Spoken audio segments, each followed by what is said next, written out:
Morning. Good morning to you and all the folks I see that are live streaming, listening to the live stream. It's great to see this many people up and engaged this morning. Absolutely. Yeah. And folks, if you want to get in on the action, it's facebook.com/conduit news. That's facebook.com/conduit news. And yeah, Jan, you're a big part of, every time you're on the show, our online audience just does go through the roof. So first of all, talk a little bit about the campaign. How is it going so far? Wonderful. The momentum is on our side, Paul. Everywhere we're going, we're drawing large crowds. Standing ovations for the speeches, which is a good thing. That means people not only hear the message, but they like it. It is the message. It's their message, after all. You know, we went, 6 months on the campaign tour during exploratory stage to listen to the issues that the people around the state said were most important to them, the issues that they wanted addressed that were not being addressed. And then we use those to outline our platform. So, of course, the people are going to be receptive to our message because it's something that's long overdue. And I'm hoping that all these people that are showing up at our event and are supporting us are going to actually show up at the polls on May 22nd because, as you know, it's not about who has the largest social media following or who has the largest crowds at events. It's who gets their people to the polls on May 22nd. Yeah, no doubt about that. It certainly is. Jan, we've talked before. There's been, in my opinion, a concerted effort to keep you from speaking at many events. And I want to know, that's still going on. Is it really? That's what I wanted to ask you. How is it still going on? Well, here's what happened, Paul. Since the first time I appeared on your show last year when we talked about being uninvited by Republican committee chairs around the state who had invited me to speak and then uninvited me to speak after being pressured by Doug Smith from the governor's office, as well as from some of them told us they got phone calls from the leadership of the establishment in the Republican Party in Little Rock.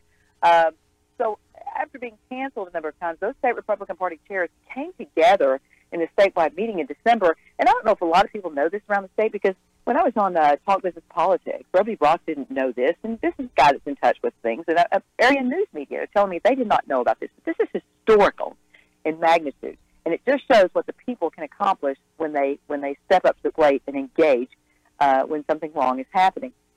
Republican Party chairs across the state came together at that statewide meeting and issued a stand down, an official written policy stand down to the governor's office as well as the leadership of the Republican Party, Doyle Webb. And that stand down was along these lines. We are independent committees. We will invite who we want to invite to speak. And you are not to tell us who we can and can't have speaking at our committee meetings.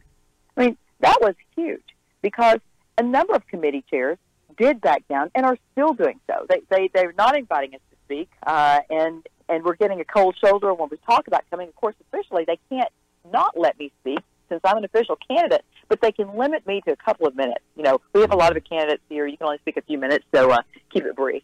And that's why, of course, since I was last on, I also called for the resignation of Doyle Webb from his leadership position because of bias being shown, which is against Republican Party rules.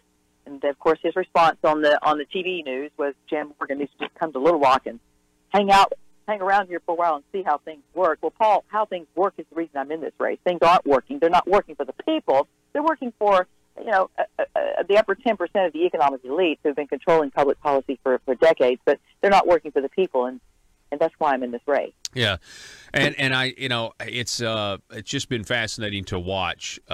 In many cases, the governor pivoting. Since you've entered the race, the governor is really, in many cases, he's adopting some of your positions that you've campaigned on. That's a part of your speeches. And if anything, Jan, you've at least had to, your presence has made him have to admit that he believes that the base of this state is actually conservative. Now, I would argue he's got a record of progressive liberalism, but he is certainly pivoting really far to the right, trying to, win this primary. Of course, and that's, it's so transparent that it's a pivot from the way he's been governing, that it's become comical. I mean, the news media, statewide news media, have you seen the cartoons that they're making fun of the fact that he's suddenly talking to conservative talk? But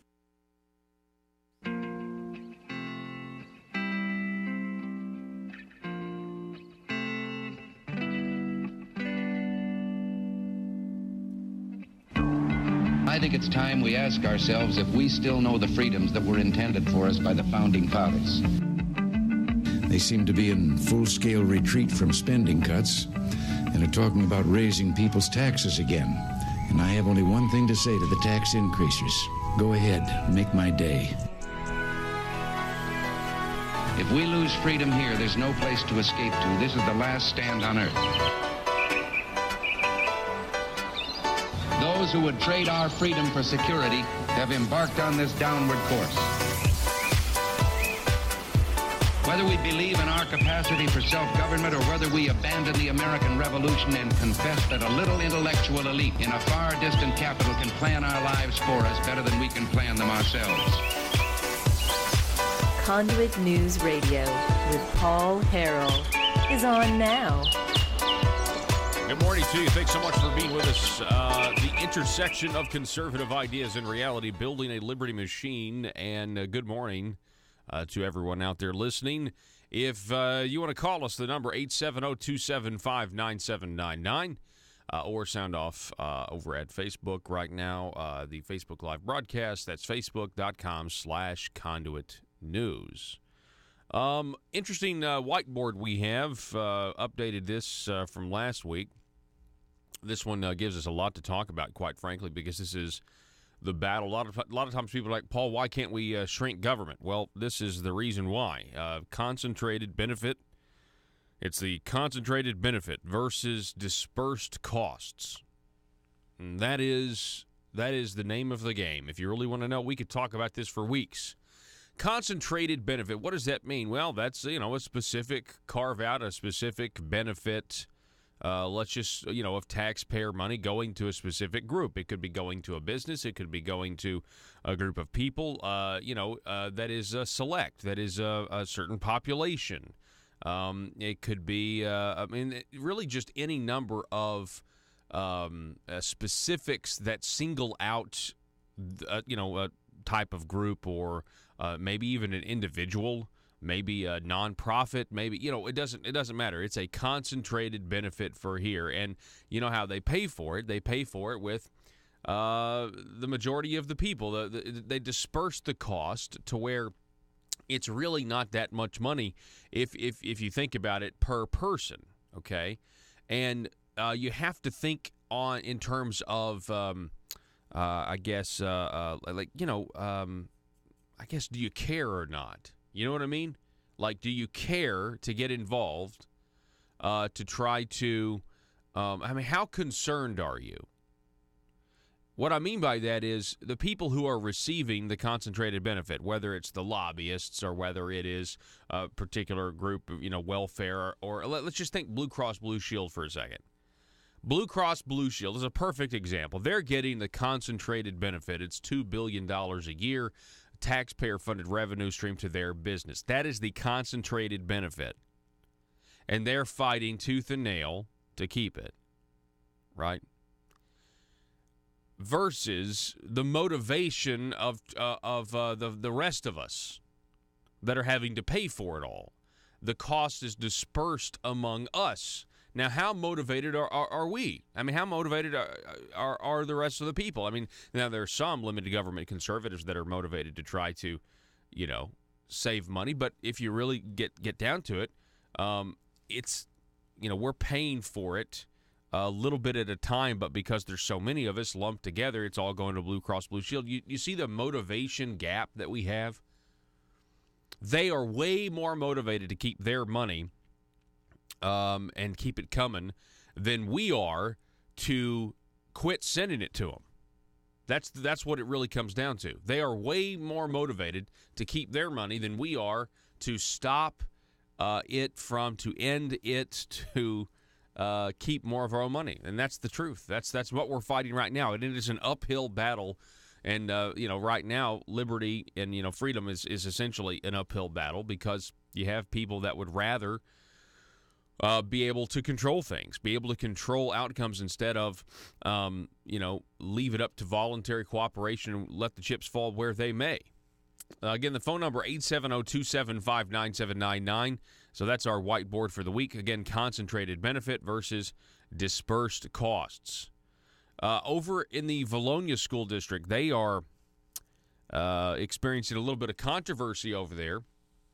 The Valonia School District, this from Linda Satter, Northwest Arkansas Gazette. The Valonia School District has asked a judge to prohibit a 15-year-old special education student from returning to school after he posted a picture of himself on Snapchat holding a gun and reportedly said he wanted to kill someone and spend the rest of his life in prison. I definitely think that would be grounds for removal from the school, don't you?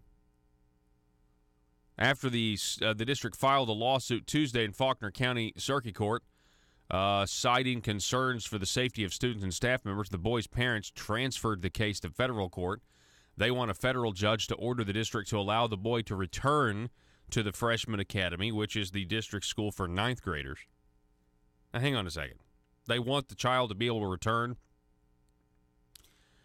They claim the Individuals with Disabilities Education Act, a federal law that governs the education of students who receive special education services and requires public school districts to make accommodations to ensure that the students receive free and equal educational opportunities, even if they're threatening students. It's what exactly is going on here. For more detailed information, go over to the Log Cabin Democrat. The Log Cabin Democrat, the headline here, school district asking that Valonia student accused of threatening classmates be banned from campus. Let's see here, scrolling down. A request to have a 15-year-old special needs student banned from the Valonia district has landed a federal case. Court records show the Valonia School District filed a restraining order request Tuesday morning in Faulkner County Circuit Court against a 15-year-old student who was arrested earlier this month after he allegedly made threatening posts on Snapchat. Now, actually, let's look at the reports. Let's look at what he did here. The student was arrested before classes began on March the 2nd. Okay. He's since been charged with harassing communications after he posted a photo of himself holding a handgun on Snapchat. The school district filed a complaint with that detailed everything that had happened. Quote, the photo showed the boy with his finger on the gun's trigger with the hashtag I love it when they run. Other video depicted the boy with a gun acting as if he were shooting the gun and talking about killing. The video showed the word kill. The boy also posted a photo of some classmates with the head of one of the classmates circled in red. Huh. So let me just stop right there. I don't understand what the issue is. Why does this have to go to court? I mean, why? I guess my question would be, why would with everything going on right now? I mean, why would the parents pursue this? Because apparently the school, is going to pay for or wants to pay for this guy to go somewhere else, like a daycare facility of some kind. I mean, with all the talk about, guns are the problem, but if you have been listening to what some others are saying, they're like, no, it's mental health. Mental health is a big part. And then you have a lot of people, if you see something, say something. And this is the community of Valonia saying something. And they're trying to be proactive, and they're trying to say, you know what, we can't tolerate any of this. And, you have special needs, and that's great, but that doesn't excuse the fact that you're still capable of holding a gun and bringing a gun and having these thoughts. That doesn't excuse the fact. Matter of fact, that actually makes it more serious. If you think about it, no, special needs, he has a right to an education. Okay, he can go over here. Okay, but we're not going to put him in the general population with students. I don't see what the big deal with that is. And I don't know what his special needs are. I don't. I'm just saying. I mean, if he's using Snapchat, he's able to use a cell phone. Okay, so we have that little piece of information. let's see. Court documents also state the boy posted a video of himself with a handgun and stating, "I don't fight to hurt, I fight to kill." Again, the amount of evidence here is becoming overwhelming. Good job, Valonia School District. That's what I say. What do you guys think? 870-275-9799. Administrators say the 15-year-old's actions make the district increasingly concerned for the safety of students and staff. Yep. He's a danger to himself and others. Yep. Another incident was brought to light of concern for the student's emotional regulation, the complaint reads. On March 6, 2018, a student intern came forward with information about a discussion during advisory time with the student where he calmly stated, "I just want to fight someone and end up killing them and go to prison for the rest of my life." Okay, remove this person. And yet, it's going to federal court. It's just, that's very frustrating to me that we would have, and you're going to claim this person's rights are being violated because they're not going to be allowed to go back to school. I mean, really? The parents here have they read what this guy reportedly said from different people? Not to mention they have the digital evidence. I mean, good grief. Let's see. Keep going here, down here. Following the school's request to have the boy banned from the district's campus, the boy's parents requested the matter be transferred to federal court.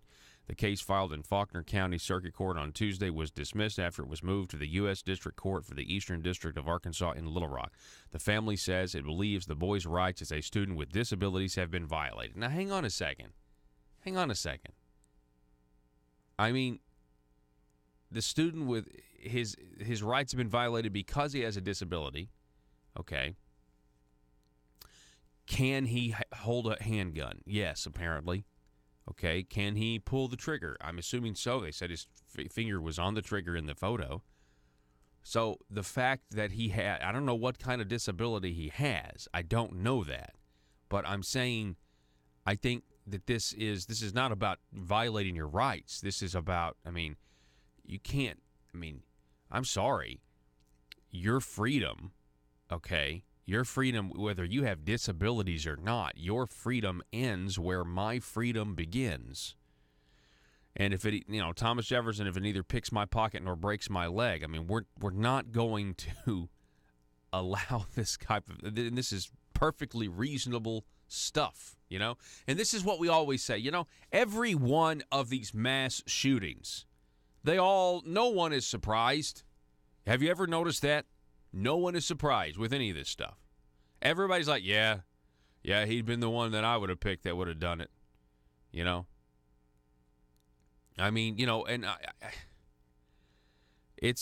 Everybody's, and it's like, okay, well, why didn't you say something? It's like, well, I don't know.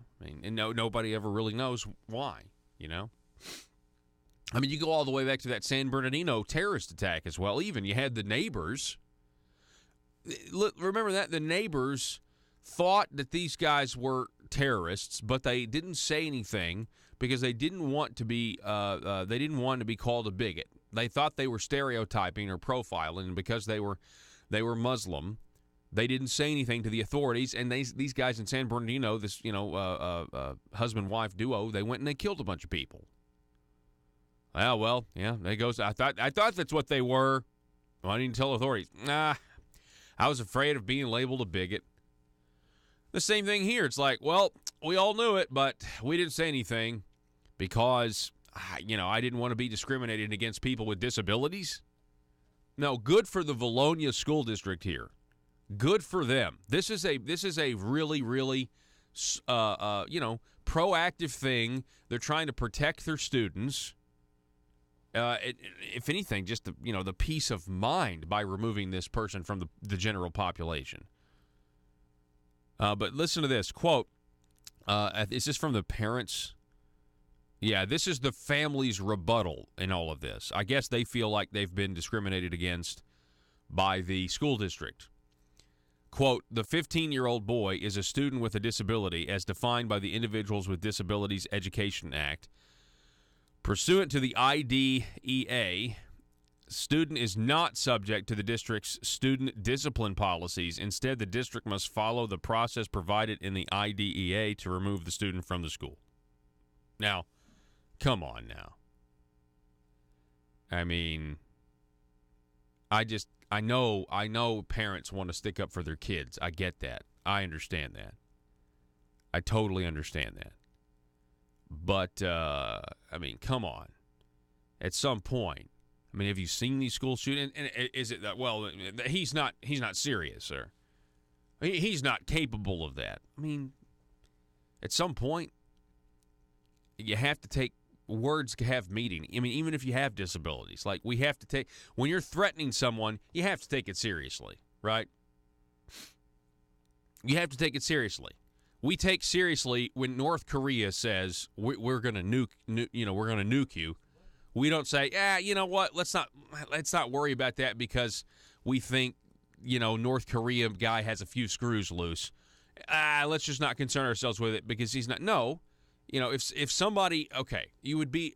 Think about this for a second. If your neighbor that lives across the street from you, okay, if you saw him when you guys are both going to the mailbox, you're both getting mail, and he says, "Hey Bob, how's it going? I'm going to kill you. I'm actually working on something. I've got this plan going. I'm working on it in my garage. I'm going to kill you." Okay? You're going to take that seriously, right? You're going to be like, oh, my gosh. You're going to start doing things proactively to prevent it. You're not just going to ignore it. So anyway, maybe, I don't know this, but I would assume that if you were trying to remove the student under the Individuals with Disabilities Education Act, the decision would not be as swift. I'm hoping, and I believe the boy is going to stay removed from the population until the court proceedings work out, and I think that would have to happen. And I would say, you've got to, you can't just continue, right? To allow the person you have to act swiftly with these kinds of decisions. They say that they didn't follow the proper Disabilities Act procedures. According to ADE's current ruling, the IDEA stay put provision requires that students shall remain in their current educational placement pending the resolution of an educational dispute. Oh, no, okay, so if they go by this rule, then this means that the kid is going to stay there. He's going to stay in the school. He's going to keep coming to the school. No, this isn't good. Matter of fact, if I was a law enforcement officer, I would seriously consider just saying, sorry, no. I mean, just every day removing the child from the school. I mean, Stay Put acts is an automatic injunction and does not require any party to take action. The current education placement is the current provision of educational services, provision of related services, and educational placement provided in accordance with the most recently approved IEP. Crazy. Let's see. As of press time, see, when was this? This is last week. Is this when this article was written? March 28th. Okay. So we'll see if we can't find some updates on that. All right, we got to take a break. Sorry I went way over, but I just think, it's good for Valonia to be proactive and attempt to do the right thing here. Of course, everything, a lot of times when you do it, people are offended or people, anyway, we need to protect our schools and make them safer. This is one way to do it for sure. We've got to take a break. Back in a minute.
Good morning. Good morning. Congratulations, you have made it to the Bureau of Carefully Crafted Language, where we strive to offer politicians the very best in ambiguously specific language, the purpose of which is to allow our politician bosses to grow government and keep their constituents in the dark. This yields two beneficial outcomes. First, the government-growing politicians stay in office, and second, we at the Bureau of Carefully Crafted Language get to remain in the shadows and get to keep our jobs. Now, it's time for technocrat training drills. Johnny? Yes? A politician wants to use the healthcare system to punish those who have and redistribute their wealth. What is the appropriate language to use in this situation to make an unpopular idea acceptable to the public? I would emphasize that these ideas would make their healthcare more affordable and make sure the public understands if they already have adequate healthcare, nothing will change for them. Very good, Johnny. Much progress since last time. Next up, let's have Susie. Susie, your politician has been caught in, dare I say it, a lie. What kind of a lie? It doesn't really matter, but in the spirit of the Bureau of Carefully Crafted Language, I will give you a good hypothetical scenario. Dozens of politicians have been thrown out of office for supporting a socialist healthcare program. So the remaining politicians get together and they pass a bill to, quote, end the program, end quote. But they really want to keep it. What should they do, Susie? May I ask a question for more information? Certainly. Has the word lie been used by the political opposition? Yes. I know. They should change the name of the program. Maybe use the word works to make the sheeple think it's for working folk. Then they should go on the attack and get the public distracted. I would advise the politician to publicly question why our political dialogue has become so uncivilized and tell them to claim using the word lie, no matter how accurate, is a personal attack on his or her character. And if they admit to any wrongdoing at all, they must replace the word lie with words like misspoke, misstatement, misrepresent, or mislead. Amazing! Excellent work, Susie. I feel like the student has really become the teacher. You will make a terrific addition to the Bureau of Carefully Crafted Language. All hands on deck. This is a Bureau of Carefully Crafted Language emergency. Several politicians are scrambling after being exposed by some talk radio host. Let's move it, people. They need our help. The Bureau of Carefully Crafted Language. You vote 'em in, and we keep 'em in. PHP Parody.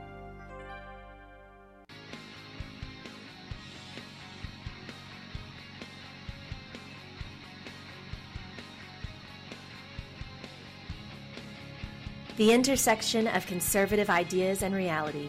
Conduit News Radio with Paul Harrell.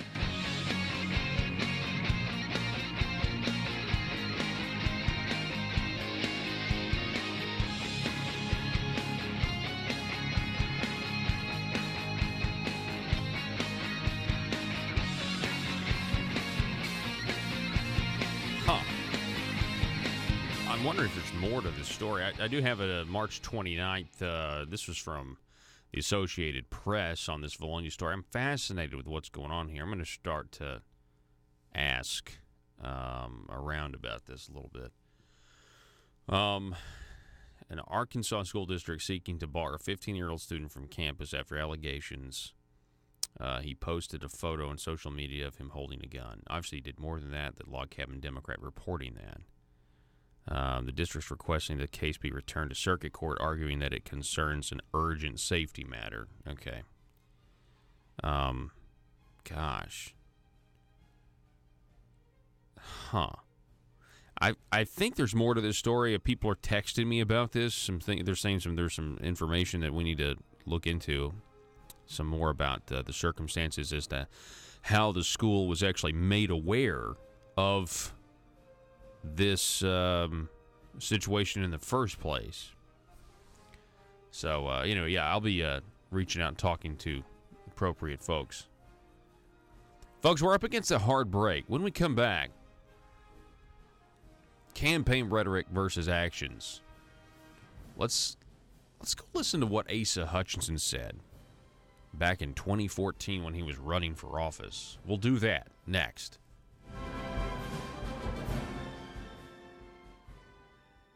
They've got Conduit News that is on multiple stations across the state. It's pretty much an attack machine on what I'm trying to accomplish in this state, and their message is getting out, and no one else's message is getting through. It's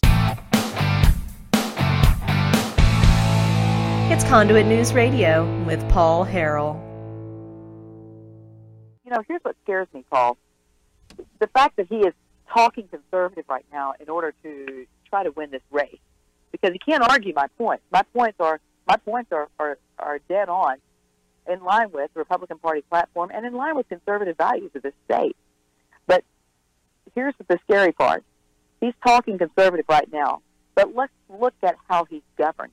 If he has governed with the kind of establishment progressive agenda and far left agenda that he had, knowing he had to face re-election, can you imagine how bad it's going to get if he wins re-election and he knows he doesn't have to run again? Mm-hmm. If he has grown government by over $600 million in government spending, if he has increased taxes through this shell game where he's tried to convince people he didn't increase taxes, if he has increased regulations, regulatory burdens instead of decreasing regulatory burdens, if he's done those kinds of things while in government, while leading the state, knowing he has to run for re-election, can you imagine what this state's going to be subjected to knowing he doesn't have to run in 4 years?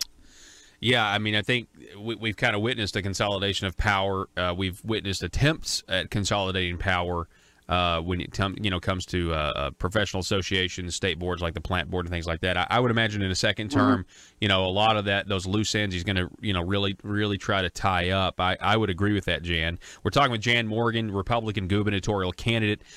So, Jan, let's talk about the debate. What debate? Have you heard about one? Because so far the governor, I've been teasing people lately. I thought he was a Razorback, but apparently he's a Dodger because he's dodging at every turn. Every time every media outlet that I talk to, I say, debate, debate, debate. We want to debate the governor. The people of this state deserve that. They deserve a right to see us on the same stage, hashing out the issues in a Lincoln-Douglas format where there's no room for any biased media.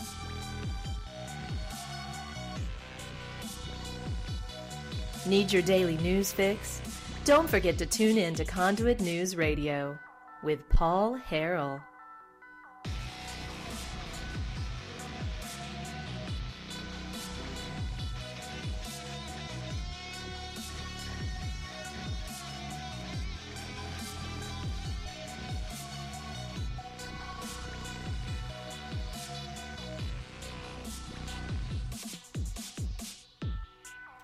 All right, folks, it's Conduit News Radio. I'm Paul Harrell. Welcome to the beginning of the second half hour of the broadcast. Let me see here. This is crazy. Joe, have you seen this newest article up at conduitforaction.org? Boy, it's a good one. It really is a good one. Who said, "I do not intend to raise any taxes"? Who said that? Who said, "I do not intend to raise taxes"? Read my lips. No new taxes. During the 2014 debate, candidate Asa Hutchinson was asked about taxes.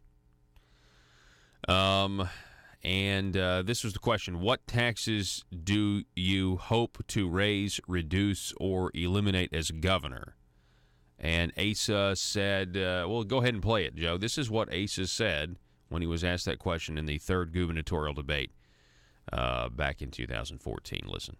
I do not intend to raise any taxes in my term as governor. My tax plan, which again is designed for job creation, is to make our tax rate more competitive. And so my plan is to focus on reducing the state individual income tax, which is the highest in our region at 7%. And we start with the middle income, which is those making $20,000 to $75,000 in round numbers, lowering it a full percentage point from 7 to 6 or 6 to 5, wherever you fall within that category. Mr. Ross points out that it doesn't cover anything for those making less than $20,000. No one, even those making less than $20,000, will have their taxes increased, but you've got to start somewhere with a specific starting point, and the middle income folks are the ones that have been squeezed. and they're the ones that we want to be able to start with reducing those rates, because the 20,000 and under are already at a very low rate. We want to get the 7% rate down and the 6% rate down so we can be competitive with our surrounding states.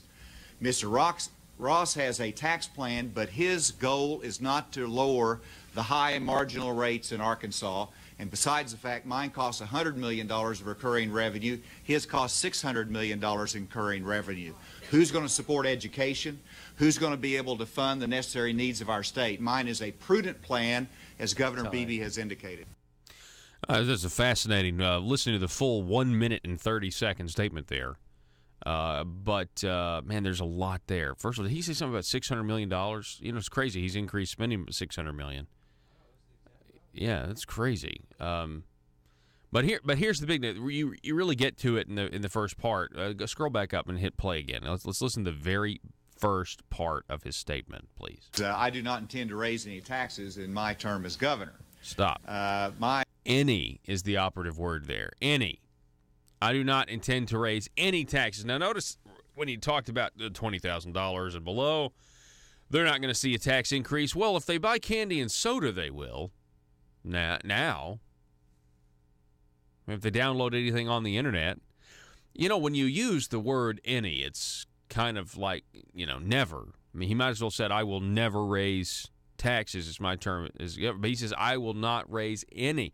I do not intend to raise any taxes in my term as governor.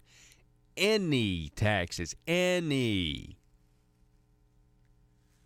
Scrolling down here. Asa didn't say he would cut some taxes and raise some taxes. He said, I do not intend to raise any taxes. But here are Asa's tax increases, new taxes, and efforts to pass more taxes during 2017. Increase the sales tax on candy. Increase the sales tax on soft drinks. Added a new sales tax on digital downloads, such as your purchases of digital movies, music, ebooks, and software.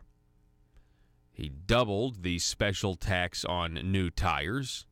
He added a new special tax on mounting used tires that they call fees, by the way. They say that's a fee. It's not a tax.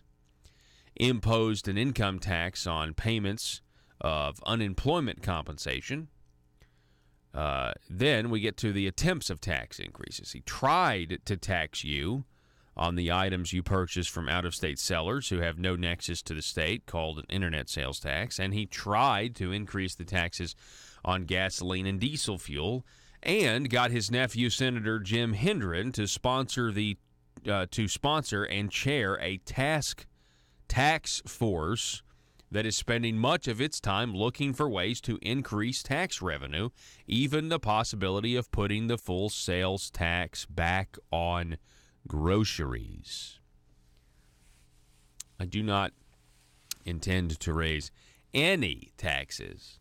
Well, that's just not true. I mean, from an objective standpoint, that's not what's happened. That is a classic example of saying one thing when you campaign on taxes and doing something completely different. Now, you know, they could argue they're more than welcome. I'm sure they will. They'll argue that, well, overall things are better. I mean, that's going to be their argument. But I mean, if you actually take the politicians by what they said and look at what they did, there's clearly a huge difference there. A flip-flop, if you will. A big flip-flop. I mean, it is what it is. I'm sure it's frustrating for them, you know? You know, I mean, I was, you know, how we were talking about last week and a little bit yesterday about, you know, the conservatives and establishment Republicans can't seem to agree on the definitions of words, you know? Well, one of those was a tax increase. And if you actually, you know, if you get down to it, you know, ending tax exemptions is a tax increase. That you know what I mean? If the people are this group or that group, they're paying less money now, they pay more money after the fact you do whatever you do, that is a tax increase. Now, you can claim that you're going to lower taxes over here to offset, okay? So that would be, a tax decrease here and tax increase here. But let's all agree on the definition that, if you end an exemption, that is increasing a tax. Right? Could we agree with that? Just on itself, regardless of, what you plan to do in the future in these other areas, if you end an exemption, you are going to you're increasing the tax on those people. Now, can you do a comprehensive plan? Yeah. Can you make it revenue neutral? I'm sure you can. I don't really have any faith that it will be revenue neutral. I think when it's all said and done, there will be more money going to the government after they do whatever it is they plan on doing.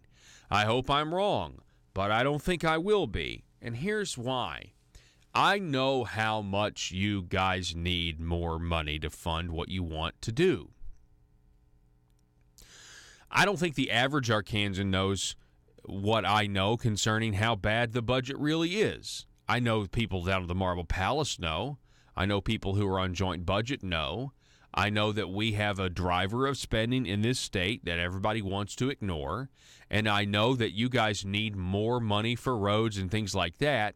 And you're probably going to start taking money from law enforcement or education any day.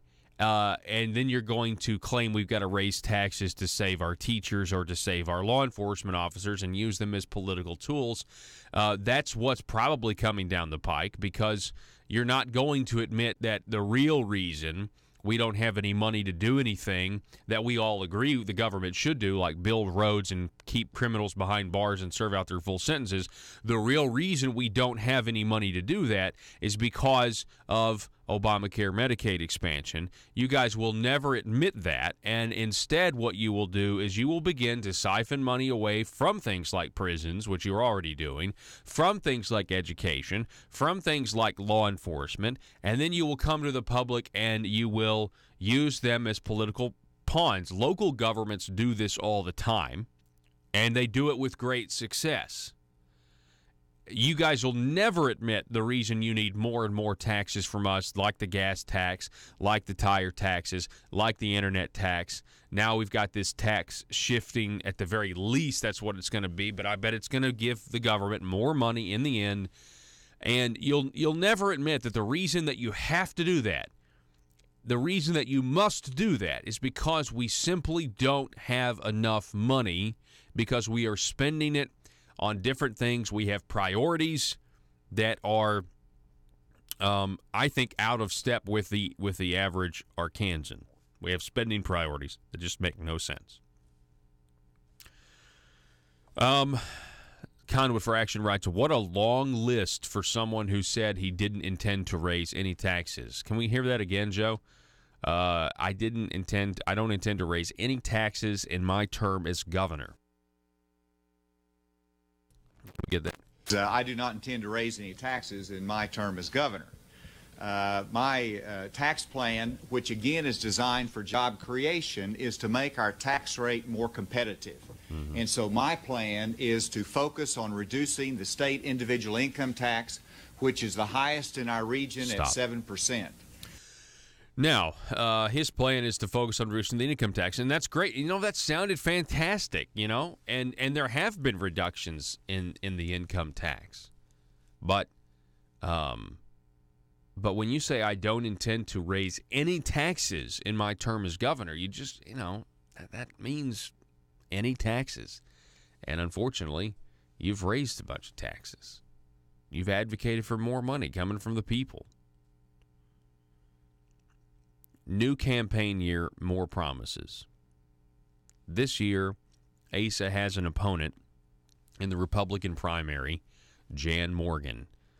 And he is again talking about taxes. Asa came out. Remember this political stunt with his new goal? Where he said he was going to cut, he wants to cut from 6.9% down to 6%. Asa is emphasizing he passed a tax break for low-income taxpayers and a tax break for those few veterans who get military retirement. By the way, Asa has yet to emphasize the tax break he passed for soft drink manufacturers, which he insisted be attached to the military retirement bill. Asa is making a new promise. If you will re-elect him in 2019, he will propose legislation to cut Arkansas's top income tax rate from 6.9% to 6%. The proposed cut would not be effective until 2020. By the way, Asa hasn't explained why he wants to wait until January of 2019 after the election to pass his promised income tax relief, when he could have already proposed and passed it in the special legislative session he called back in March. But why bother analyzing Asa's campaign promises when they mean so little? You believed candidate Asa in 2014. Will you believe him again in 2018? You can ignore the election and watch as more taxes are increased or imposed. Yeah, that's a great question there, actually. Why do we have to wait till after the election to get our, almost a full percent income tax cut from 6.9 down to 6%? Well, it's because we got to wait on the recommendations of the task force. And so what they're going to say is, they're going to say, here are all these exemptions, and we want to eliminate all these exemptions. We want to eliminate the sales tax on groceries. We want to eliminate the sales tax. I don't know, maybe they'll eliminate the sales tax on bake sales and church events, because that's one of the exemptions they have in their little list there. Let's eliminate all of those, and in exchange, ASA will lower your taxes from 6.9 to 6%. And they're going to sell it, and they're going to, I promise you, their numbers, because they control the numbers, whatever. I mean, we'll just make up a number, because that's what, it doesn't, you might as well. They're going to say revenue neutral. Now, revenue neutral tax cuts aren't tax cuts. It's just tax shifting. So it's not a tax cut. They're just going to shift things. But then they're going to, that's what's so frustrating, is that they're, and so or they're going to come out with carefully crafted language. I mean, they may lift talking points directly from this show where they know what they have to say. And one of the things they'd have to say is they may have some number that comes out and says, this results in a net decrease of X amount of dollars going to the government. We are shrinking government. And if that's true, I hope that would be the case. Wow, wouldn't that be great? Again, I am skeptical. I am very skeptical. Anyway. Very interesting. Hang on one second.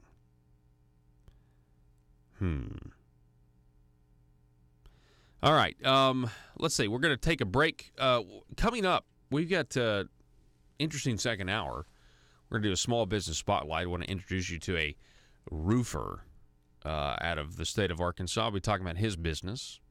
And then at the bottom of the next hour, we'll be talking to Mr. Gene McVeigh. Going to be calling in the program. He's been really lighting up our Facebook page with some really good insights. So I was like, why not have Gene on and get to know him and introduce you guys to him? I'm sure many of you already know who he is.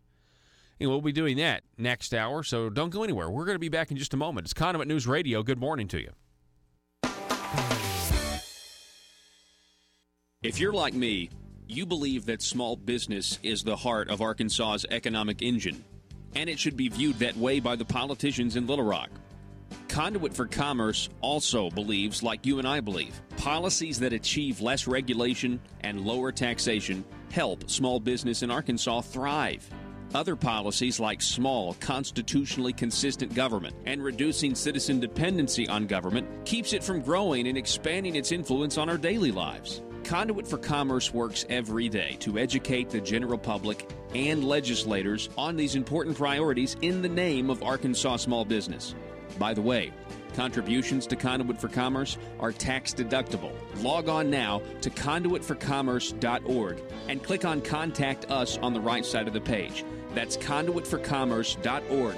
Go there now and learn the facts on protecting small business in Arkansas.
need conservative legislation killed? Or do you need policies enacted that ensure government growth? Then you need to get Nephewed. Hi, I'm nephew number 1 of uncle, nephew, and nephew, attorneys at law. I'm not a lawyer, but I am a senator. And I'm nephew number 2, and I am a lawyer and also a senator. Are you the victim of a recent accident in which the voters in your community mistakenly elected a limited government conservative who is now actually implementing the ideas he or she campaigned on? That's right, nephew number 1. Don't be a victim of democratic elections any longer. At Uncle, Nephew, and Nephew, we are committed to killing limited government legislation and promoting bills that increase the size of government by using any tool at our disposal. Because sometimes the truth of the matter is, principles get in the way of pragmatism. Just listen to some of our great testimonials. Ever since I've been using the nephews, all my special interests have been served. As long as you make sure your contract says lobbying services are prohibited, then the legal services of uncle, nephew, and nephew are legal. Trust me, put the nephews on them. It came out of nowhere. I was blindsided last election cycle when my well-funded and paid-for politician lost to some grassroots limited government voters. But then I hired the nephews, and they killed all the conservative policies the voters wanted. I got nephewed. I got nephewed too, and so can you. Uncle, nephew, and nephew will accept compensation via campaign contributions. Put the nephews on them. PHP Parody.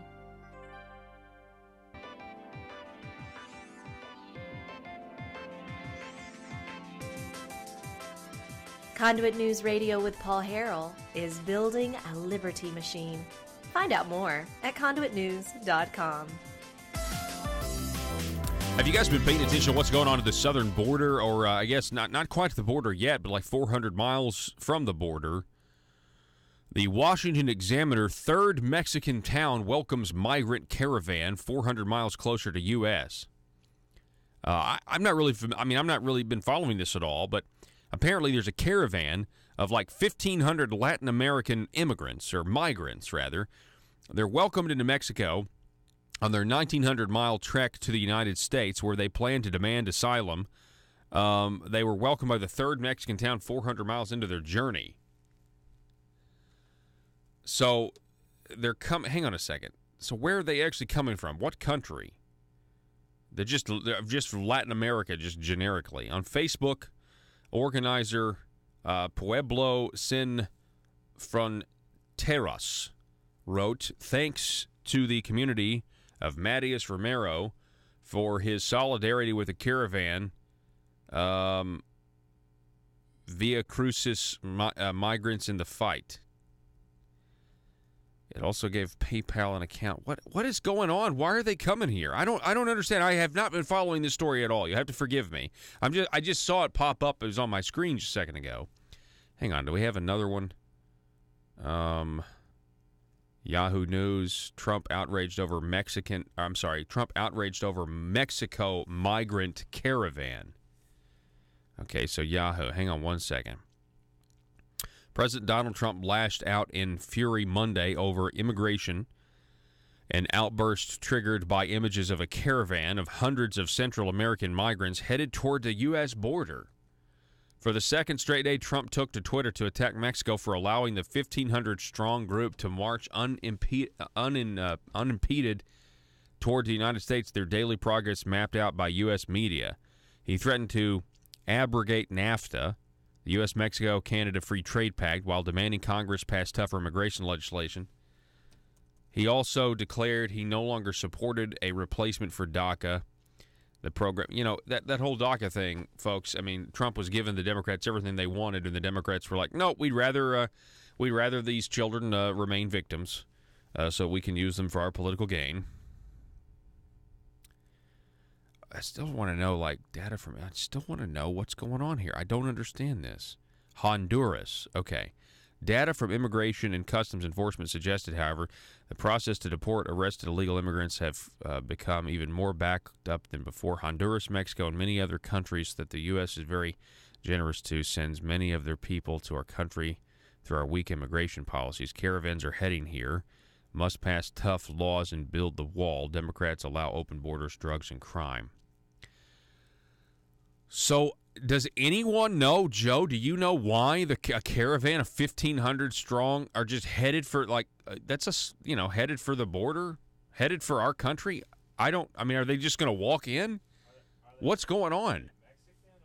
They're just from Latin America. They're not. I mean, the Mexico's allowing. For the way I hear it is, what I understand just from reading this is you have people, you have Mexico allowing people from other Latin American countries to cross into over their borders, so that they will cross into the United States. That's what it seems like to me.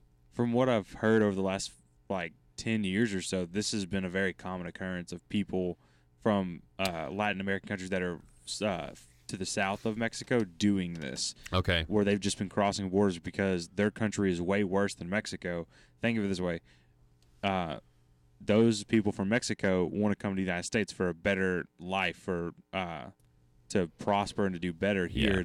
Granted, they do it illegally a lot of times. Well, yeah, of course. Well, the people from more southern Latin American countries are doing the exact same thing to Mexico. They're in such bad situations that Mexico is a better option. Yeah. So that they're just going across the border. Isn't there like a humanitarian law or something that if they claim to be suffering or something, do we have to now take them in if they're at our border or something? I don't. Let's see. Somebody on Facebook writes that Pueblos sin fronteras means or equals villages without borders. We have anything else? Yeah, I don't have anything else. Anyway, there's nobody else on the or commenting on this particular portion of the program, like when we're talking about what's really going on here. But yeah, apparently, it's weird stuff. Caravan of migrants are marching to the U.S. border. What do you guys think of this? 870-275-9799. Do what? Yeah. Wouldn't it be? Yeah. If you, it would be very strange if you reverse the situation, and we had what if there were 1,500 Canadians that were marching in solidarity? No, I know what you're saying, Joe. I'm just saying, wouldn't it be funny? You would never see that happening. But anyway, all right. Hey, when we come back, I want to introduce you to Mr. Rodney Baker and his roofing business. You can check it out. We do these things called small business spotlights, and we hadn't done one in a while. And so we like to highlight Arkansas business because it's the backbone of the economy here. And politicians talk about how much they care about small business on the campaign trail, but then they seem to not really, a lot of them don't really get it once they get down there. Anyway, we're going to highlight Baker Roofing here in just a moment, so don't go anywhere. Back in a moment.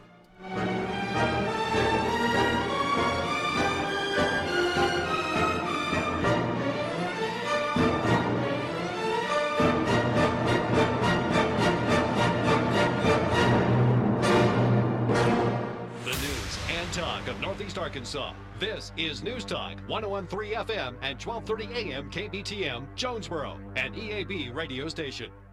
To ask, questions that have been given to one of the candidates in advance. Let's let Jan and Asa one-on-one on stage, in front of the cameras, in front of all the media, in front of the people of this state, hashing through the issues. But let him call me a liar to my face. He won't.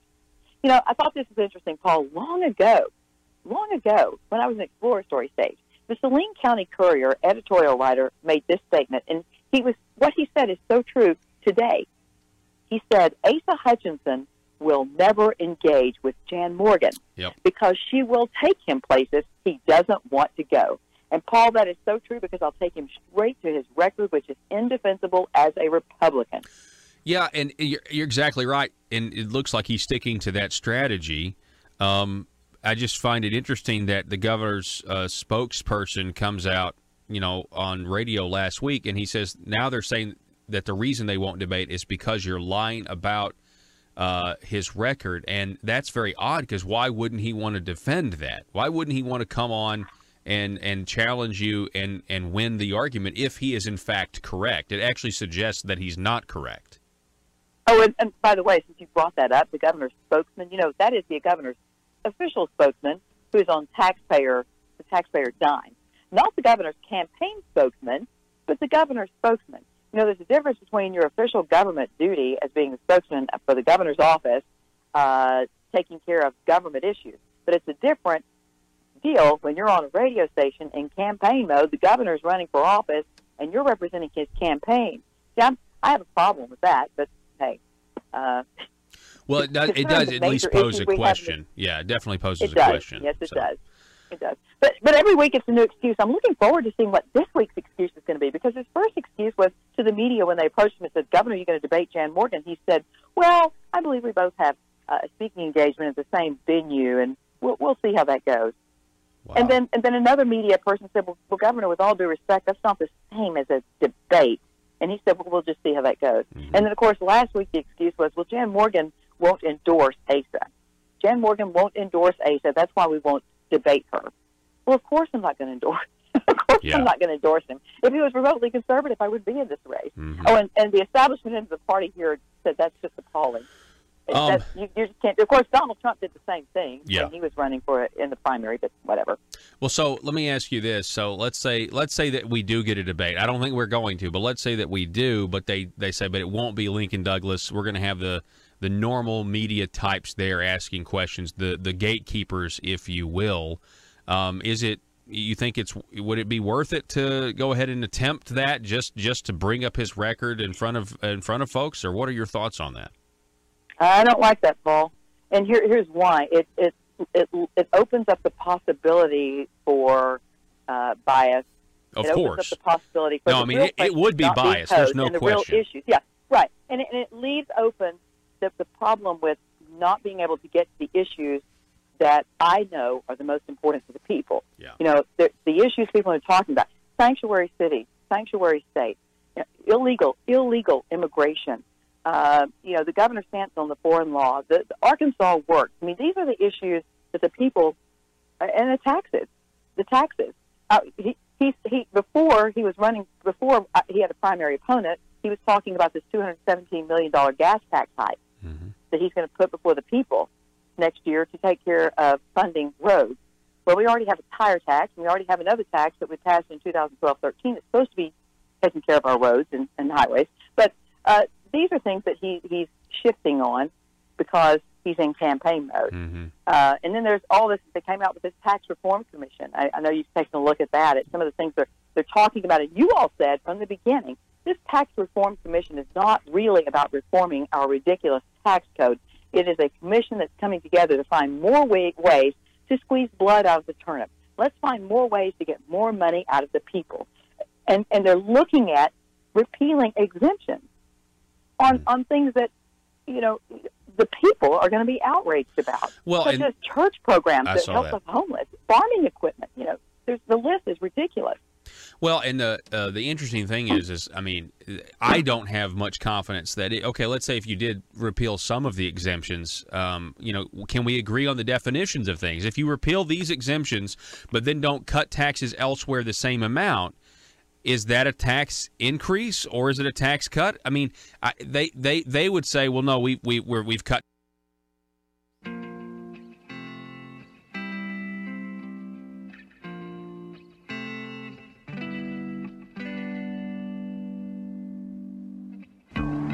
I think it's time we ask ourselves if we still know the freedoms that were intended for us by the Founding Fathers.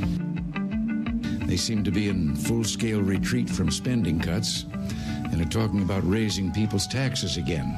And I have only one thing to say to the tax increasers. Go ahead, make my day.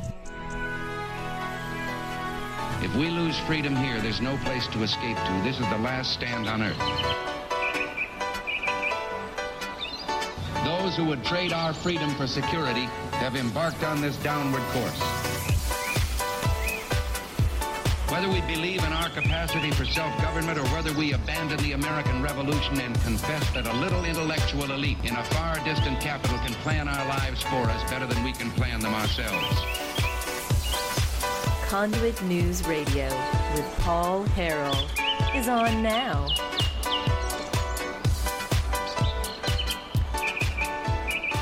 All right, 870-275-9799 is the telephone number. Welcome, good morning to. This is hour number 2, and this is the intersection of conservative ideas and reality. We are building a liberty machine. Now, part of the liberty machine has to do with focusing on the small business owner in the state of Arkansas, because they are the backbone of the economy. And a lot of times they are kind of treated, the politicians kind of sometimes treat business owners like, you know, a teenager can treat their parents' credit card. You know what I mean? They just can always go back for more money and that sort of thing. And so we do these things called small business spotlights, where we just try to pick a business and we highlight that business and we say, you know, hey, let's talk about what it's like to run a business. A lot of people have misconceptions and they think running a business is easy and that sort of thing. We want to put those rumors to rest. We're going to do that right now. Welcome to the program. We have Mr. Rodney Baker is with us. Rodney, welcome to Conduit News Radio. Good morning. Thank you, Paul. Yeah, absolutely. Thanks for getting up with us this early. And so tell us, you are in the roofing business. So tell us, how'd you get started doing something like that? Oh, I don't know. It's bad luck, I guess.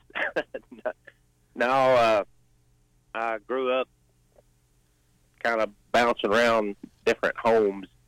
And one of the homes I lived in, the man was a roofer, and I started doing it weekends, days after school, holidays, and I hated it at the time, but now I see that it was just God preparing me for what he had me to do in life. In Matthew, it says that they'll be preaching from the rooftop, so I guess that was my calling. That's great. That's great. The name of your roofing company is Baker Roofing, and you see the website right there. You can go find more information at bakerroofinginc.com. That's bakerroofinginc.com. Now, where are you based out of, Rodney? Out of Pope County. Okay. I serve all of Central Arkansas, but I'm based out of Pope County. So you say you didn't like it at first. I mean, obviously putting roofs on, I mean, that's hard work, but I mean, what was it about it, you know, you didn't like it, but now you do enjoy it? I mean, you're putting roofs over people's heads. I mean, that's a great service. Yes, sir. I just as a kid, you know, every weekend, every holiday, when you're 11, 12, all the way through your teens. I see. If that's how you're having to get your spending money and your clothes money, and you just think it's a, you know, you think me. it's a curse. Yeah, I got you. All my friends are at the grocery stores and the convenience stores and the little quick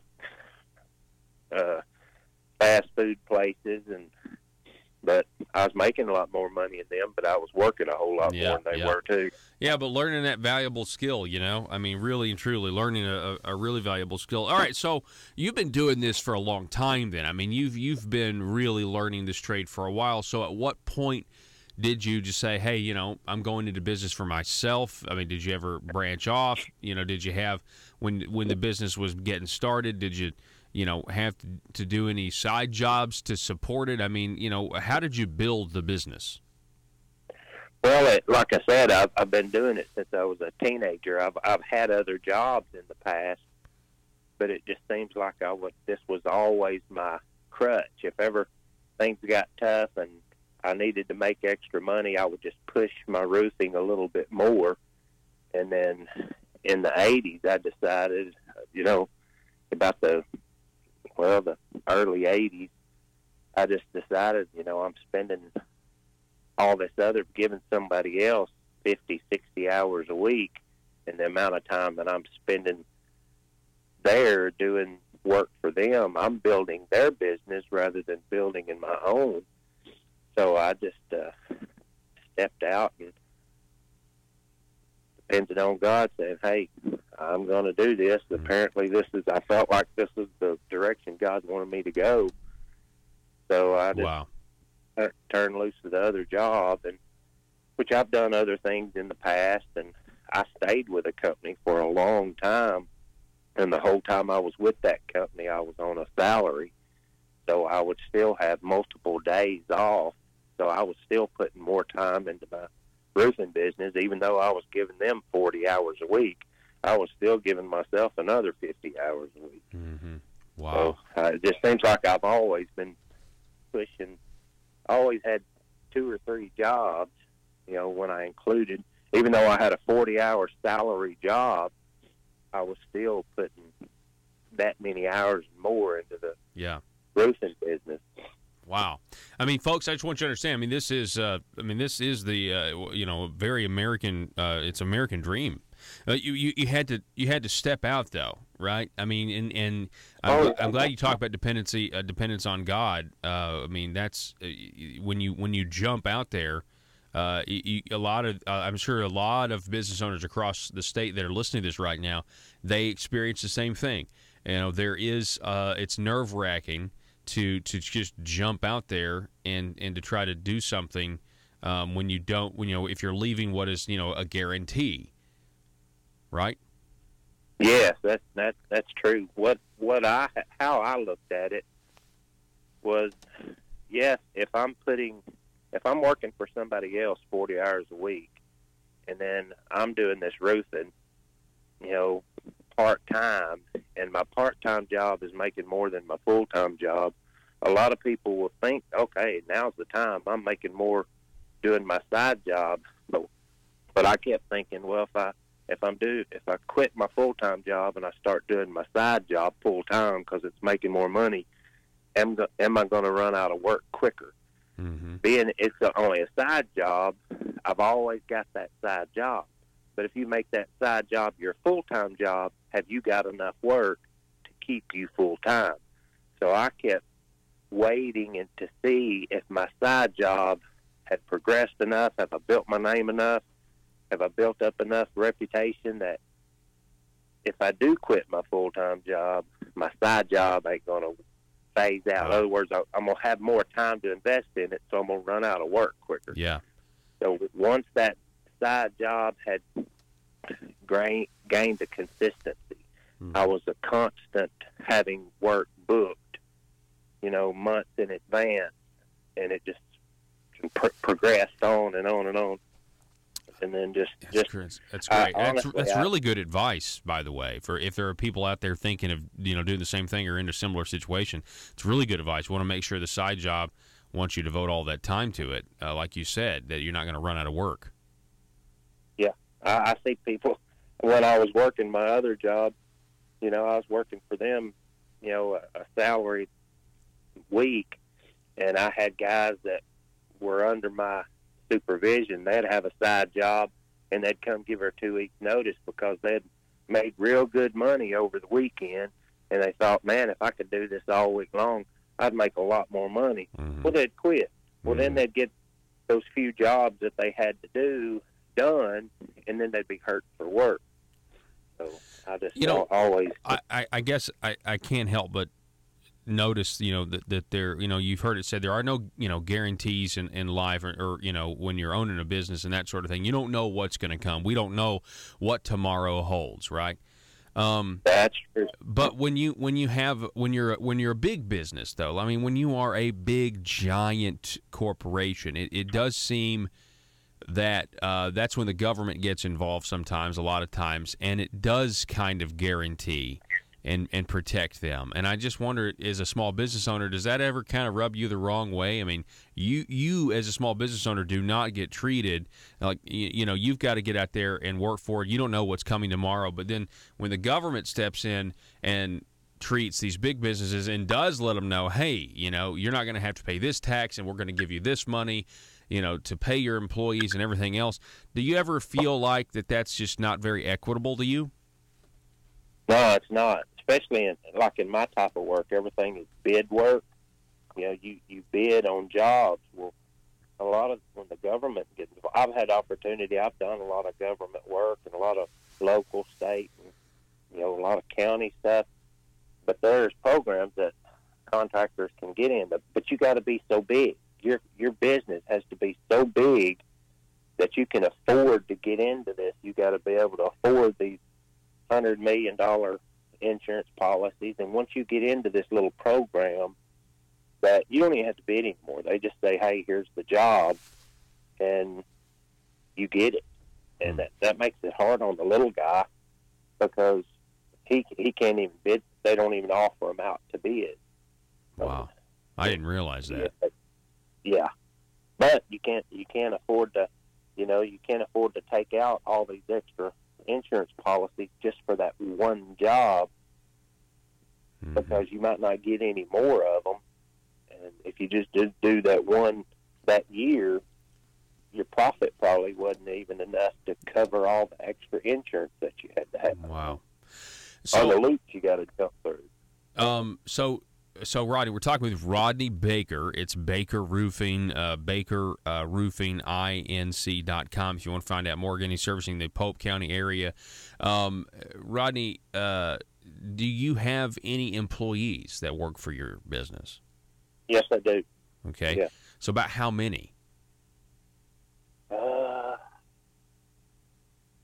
I've got probably 7 full-time and wow, that's great. 3 part-time. That's great. And they all live right here. They're all born and raised right in this area. That's right great. And so you started as like a one-man operation, and now you're employing 7 to 10 people. Yes. Wow, that's fantastic. That's fantastic. And that's another reason. I mean that those 10 jobs are so valuable to the community and to that into their families and everything else. And this is why we do these segments, because we're trying to highlight what really is the backbone. And there's other stories out there that are just like yours, Rodney, and have a lot of similarities. So in your opinion, does government generally make it easier or harder to do what you want to do in your business when it just comes to delivering the service of putting a new roof on somebody's house? Does government typically make that harder or easier for you? It makes it harder. I wish they'd stay out of a lot of stuff. Even the local buildings that are government buildings, when there's projects to be done, you're talking about the Corps engineer stuff. A lot of government, federal funded stuff. There's times that I'll have an opportunity to bid on them jobs. It makes no sense. I did a project here just recently on Nimrod Lake. The general contractor for that job was out of New Jersey. Wow. And the general contractor never even looked at the building. He never came down here. He didn't have a clue of what he was bidding on. But he contacts me. I go bid on the job, and I guarantee you his bill to the government, to the Corps engineer, was probably 10 times what mine was to him. And here I'm doing all the legwork, but it just blew my mind that they can bid this stuff off of a computer picture and specs. And I had to contact them at least once a day for about 3 months, just trying to get all the documents and the paperwork and background checks and all this stuff to get this job done. And the general contractor never even saw the building. He didn't even the specs that I was given didn't even match the building. Wow. It was specs that whoever drew the specs up for the building never looked at, because I kept having to contact. I can't put this kind of product on this building. It will not work. And then the general contractor said, "Oh, just do what the spec says. Just get it done." But I kept telling them, "I can't. It won't work." And finally, I went over the general contractor's head and had to actually call the engineer with the Corps of Engineers, and he said, "Well, why would you even consider putting that on there?" I said, "Because that's what your specs tell me to put on there." But yeah, wow. Anytime the government gets involved, and not just the government. I'm not talking about federal government. You talk about state and local, too. I've done a lot of school projects, and when the school takes federal money, I can bid a job for $10,000, and then they'll come back and say, well, we're going to have to accept federal funds. Well, if they accept federal funds, state funds, then they have to get specs made on it, send it out to close bid. Well, a job I could have done for $10,000 goes up to about $50,000. Wow! Just because the government's involved, and to me, that's hard on our school system because they're not having to come up with all of that, but a $10,000 job just went up to $50,000. Now you got the state or the federal government with a noose around the school's neck saying, you're going to teach what we want you to teach because you owe us money. Mm-hmm. We built this building. So the government, federal and state, need to get out of stuff. Yeah, I know you're exactly right. Not to mention, I mean, good grief, we're talking about taxpayer money here, and why? Exactly. But the government gets involved, and it's like when the government gets involved, everybody wants a cut. It's like, oh, really? We're dealing with other people's money? Oh, then we can spend a little bit more, and we can kind of enrich ourselves, and that's the problem here. And it's just like, why can't we? I mean, you know, look. I mean, what you're doing, Rodney, is great work, and it's obvious you know exactly what you're talking about too. That's why I love doing these segments, is because, you know, we're talking with people who are experts in their field. They know what they're talking about, and they also, you know where things could be better. And it's like so many of the people who are making the rules that are governing all this, they wouldn't know how to put a roof on.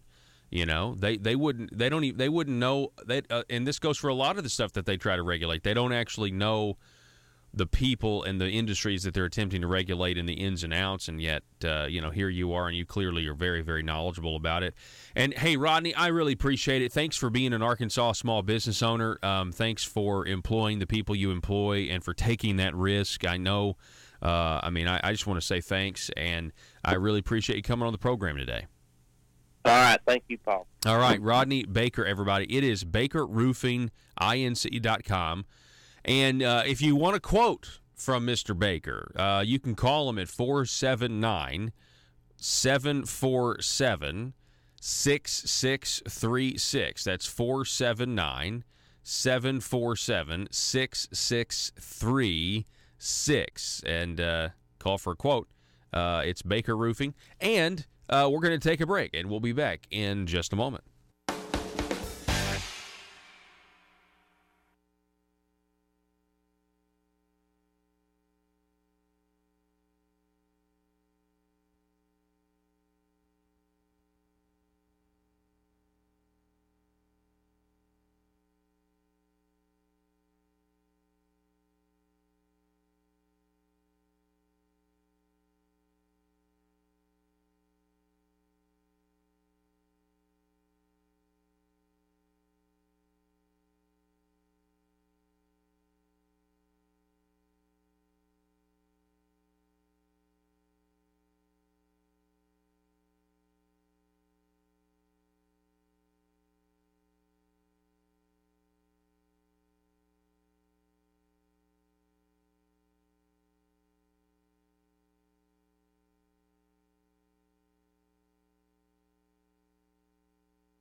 It's a PHP parody.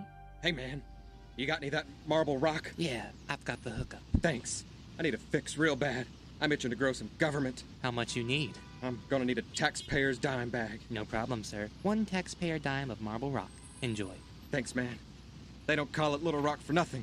Am I right? Did you know your state representative or state senator may be addicted to growing government? The drug is called marble rock, and too much of it will cause marble fever. Watch for the warning signs. Does your legislator suddenly display a lack of humility when faced with basic questions? Does he or she suddenly develop hubris and pride that was not present during the campaign for office? These are signs they might be smoking the terrible drug, Marble Rock. The solution? Detox. Vote for detox. Vote to send them home for their own good. Warning! Some politicians once voted out of office will not go home and stay in Little Rock to get their fix by lobbying, also known as the Burris Syndrome. PHP Parody.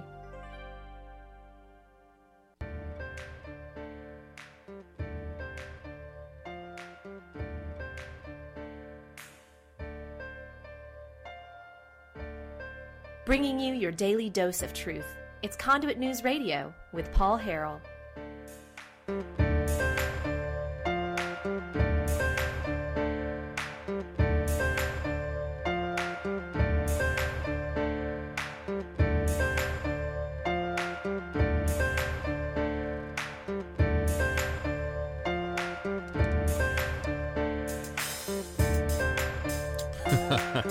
Gosh. 870-275-9799 is the telephone number if you would like to contribute to the conversation today. Also, head on over to facebook.com/Conduit News. That's facebook.com/Conduit News. Coming up at the bottom of the hour, we'll be talking with Mr. Gene McVeigh. Also, tomorrow, we've got our Patriots of Act 746 segment, which will be great. We'll be talking to a fantastic guest there. Maybe potentially some other interviews. But we do have Senator Scott Flippo, who will be on the program at 7:33 tomorrow. So look forward to that. Anyway, let's see here. What else do we have? We talked about this Valonia issue in the first hour. Valonia School District, they're trying to bar a guy from school who's, threatened, students and threatened the school in mass shooting style. And, of course, he's a special needs child, and so now they're saying, no, you can't remove him, and you've got to go to court under these, Students with Disabilities Act and everything else. So, first of all, if anybody out there listening has any information about that, I'd like for you to extra information. I'd like for you to contact the program. You can leave us a voicemail, talk to Joe, 870-275-9799. Because we're just hearing about I'm hearing some things about how all of this came to light, and I just would like to know more information on that. And the same different context, different story we have up in Benton County. Of course, they're trying to get this Simmons plant off the ground, and in order to do it, they want to finance a $400 million bond program. The Quorum Court up in Benton County's Justice of the Peace, the Quorum Court hosted a public meeting last week on this concept of an industrial revenue bond. $400 million.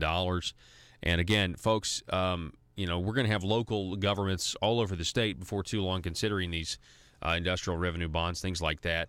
$400 million in bonds is debt. You got to think of it like that as debt. The citizens, the taxpayers are being leveraged, and you better hope. I mean, Arkansas went bankrupt in the 30s for doing the exact same thing that we're doing now. And you have no idea, just like we're talking about the guarantees. We were talking with Mr. Baker there.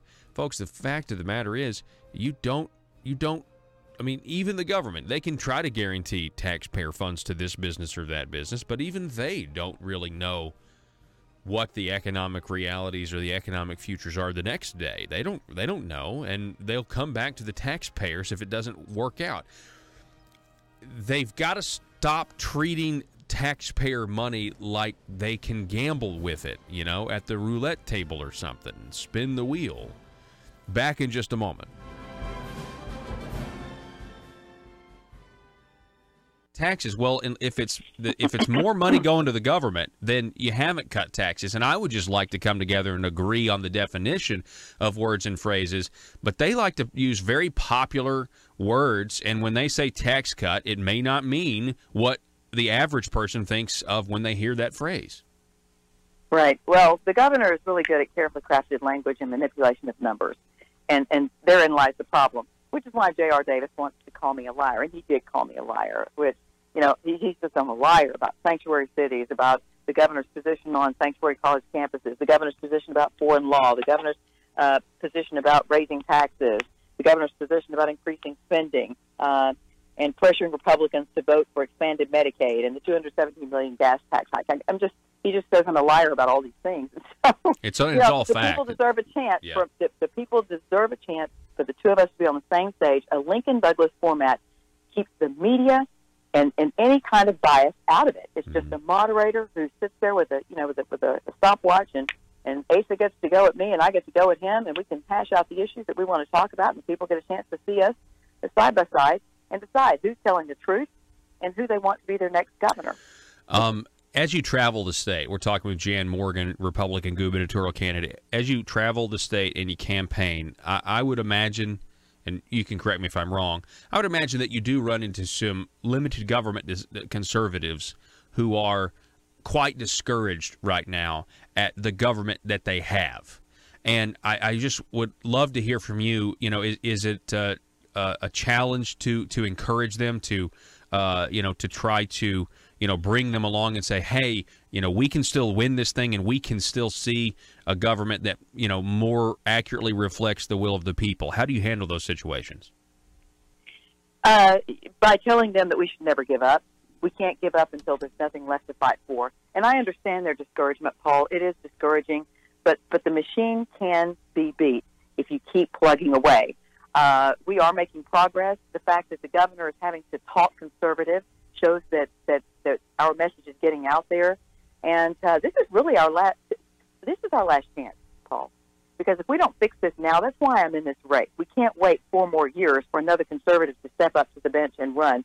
That's why I jumped in the race when I did, because the people know we have a small window of opportunity here to prove to the people that living and working in Arkansas is better with conservatives in control. And whether you're a conservative or an establishment Republican, the Republican Party is going to get the blame or the credit for what happens in this state when we're in control. And right now, the direction that we've been taking this state under 4 years of leadership, the same problems that our Republicans are having.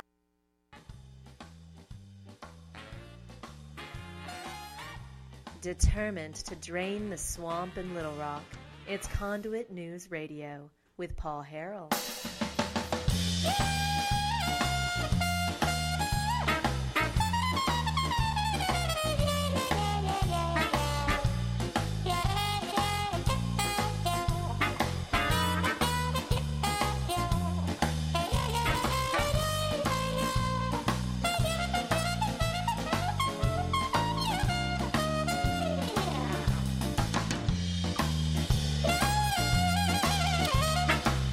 All right, folks, welcome back to the program. We have, Levita.